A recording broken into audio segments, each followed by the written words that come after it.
So the false potato, my slave, he is back, bringing up the topic of Jesus cursing the fig tree, and I'm very happy that he brought it up because I've got something that will expose him with the Christian rob Christian. So the false potato says, "See, Abdul, the more you text, the more you get further and further away from the whole point. How am I getting further and further away? I will continue to text, and this will not stop me from texting to you. You don't know who you're messing with. I'm the Muslim warrior. No one can win an argument with me. If you try to make yourself hard-headed, I'm twice hard-headed as you. Okay, twice more than you. The entire point is you condemn Jesus for cursing the fig tree for no reason, and your prophet cursed the little girl for no reason. So the thing is, the Prophet Muhammad ﷺ, when he lost his temper, he cursed the little girl, and when he was asked why, he says, "Oh Allah, I am only human, so whoever I curse or whoever I revile or whoever I beat, let it be a source of purity and mercy." But Jesus does not make it a mercy. When he cursed the fig tree, he cursed it for no reason, while he actually meant it. It's not like the Prophet Muhammad ﷺ, he did not mean it. It's accidentally he cursed that little girl, and he says, he confessed that I'm only human. Whoever I do this, make it a source of purity for him. But when Jesus cursed the fig tree, he actually meant it. He actually meant it that he wants to actually curse it in a bad way, not to purify it, but he cursed it. So the tree withered after he cursed it. And he's doing this, the Christians say, is a symbolic way of Jesus cursing the Israelites. And he meant it by cursing the Israelites, not to purify them from their evil deeds, but to actually curse them. Right? This is what I said. The more you comment, the more you get exposed. As Prophet Muhammad ﷺ doing that to the girl is to purify them. But your Jesus never purified the tree and meant meant evil for the tree, and meant it his curse when he did it. And since something angered the Prophet, he lost his temper on the young girl accidentally. And I mentioned to him the hadith in Sahih Muslim where the Prophet Muhammad ﷺ said to the girl, "May you never advance in age." And she says, "Allah's apostle has invoked curse upon me that I not go in age."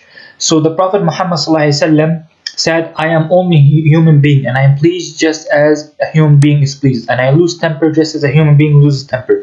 So for any person from amongst my ummah, my nation, whom I curse and he in no way deserves it, let that, O Lord, be made a source of purification and purity, nearness to Allah subhanahu wa ta'ala on day of resurrection." So Prophet Muhammad actually blessed her, asked Allah subhanahu wa ta'ala to bless that little girl. So in this way, we can see that Jesus did not mean it as a blessing. He did not bless the fig tree. He cursed it for no reason, and he meant it. He meant cursing it. And by that, symbolically, that he cursed the Israelites. Now let me show you a video which Rob Christian made that will expose him. After we explained everything and refuted this common Muslim objection, we had a comment from a Muslim guy called Muslim Warrior, a black stone kisser, a pagan black stone kisser by the name of Muslim Warrior. He says, and I quote, "Jesus and his followers had to get closer to the tree. Since the leaves of the tree may cover the figs, Jesus had to get closer to find out if there is any figs." No, Muslim Warrior, you have no idea what you're talking about. Jesus went to look for taksh, which is the forerunner of the real figs fruit. You have no idea what you're talking about. You are clueless. Ya miskeen. He says more. He says, Jesus, the all-seeing and all-knowing, never saw from far nor knew there was figs until he got closer to the tree. Again, you have no idea what you're talking about. Jesus wasn't looking for figs. Now, what he's saying here is basically, if Jesus is God, should he not know, as the all-knowing God, that there were no fruit on the tree? Why did he get closer to know that there are fruits on a tree or not? Isn't he all-knowing? Isn't Jesus God? Well, who can explain and refute this stupid, silly objection of this little pagan black stone kisser Muslim warrior, who other than our dear and beloved brother Sam Shamoun. Let us see how Sam Shamoun is going to refute this follow-up objection. Let me answer this objection. Hold on. He'll say, well, Jesus didn't know there was no tax on the tree. No, that's not at all obvious. The reason why Jesus would have went to the tree, even though he would have known there's no tax, because this is a played out parable that he's illustrating a greater spiritual truth for those who are observing. If he simply curses the fig tree without first going there and examining to see if it has tax or not, then it would leave people curious. Why did you curse the fig tree? Now we'd have to take him at his word, which as God we can.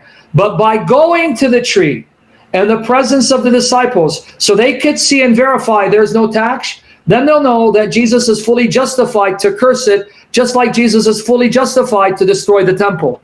Now the Christian robber and Sam Shazam and the false potato, my slave, they are saying, oh no, Jesus knew. He actually went close to the tree to find out if it has touch or figs, which proves that Jesus from far away did not know that, and he was not the all-knowing, and he not the all-seeing, because he couldn't see that. He had to get closer to the fig tree to see if it has touch, since the leaves blended with the touch or the fig trees. They are saying, no, Jesus wanted to do that because, oh, he wants to do this. Okay, why in Mark chapter 6 verse 6 it says, he, meaning Jesus, was amazed at their lack of faith. Then Jesus went around teaching from village to village, right? And as you can see in the King James Bible, and he marveled because of their unbelief, and he went around about the villages teaching. This is Jesus, right?